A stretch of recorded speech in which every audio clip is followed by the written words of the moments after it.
وہ اپنی قوم سے ایک مطلب شہد لائی ہیں اور وہ ان کو اس کا مطلب کہ جو شہد کا کچھ مربع ٹائپ کا ہوتا ہے وہ بنا کر اللہ کے رسول صلی اللہ علیہ وسلم کو پلاتی ہیں، اس لیے ان کے گھر زیادہ ٹائم لگا کرتا ہے۔ اس لیے دوسری بیویوں کو اس میں تھوڑا وہ ہوا کہ اب کیا کیا جائے۔ انہوں نے پھر ایک پلاننگ کی کہ ہم کیا کریں گے کہ جیسے اللہ کے رسول صلی اللہ علیہ وسلم عصر کے بعد ہمارے گھر آئیں گے تو ہم سب ایک ہی کال کہیں گے کہ آپ کے منہ سے مغافیر کی بو آ رہی ہے۔ مغافیر ایک گوند کی ٹائپ کا ہوتا تھا اور ایک پیڑ سے نکلا کرتا تھا اور میٹھا ہوتا تھا کھانے میں، لیکن اس کو کھانے کے بعد منہ سے اسمیل آتی تھی۔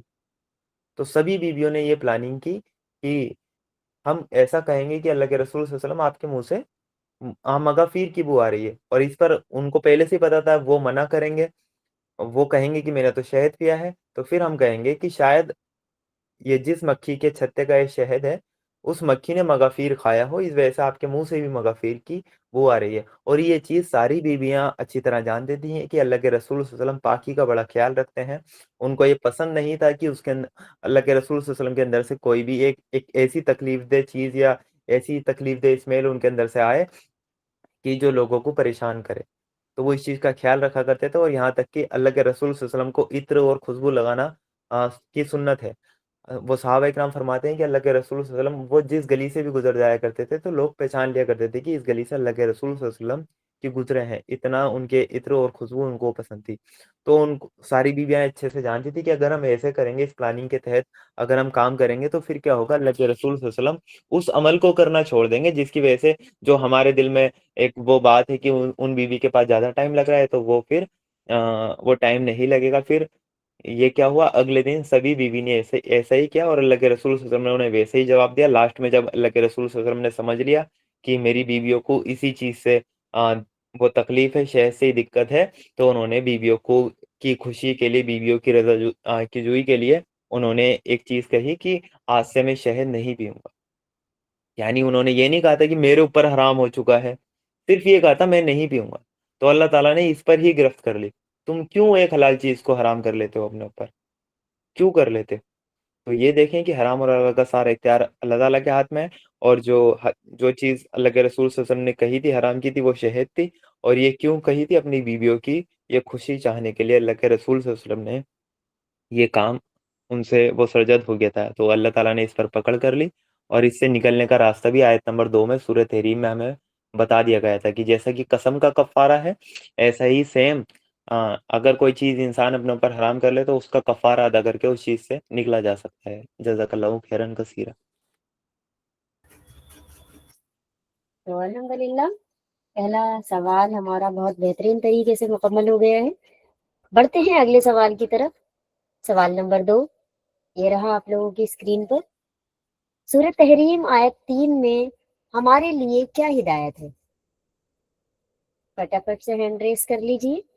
سورہ تحریم آیت 3 میں ہمارے لیے کیا ہدایت ہے؟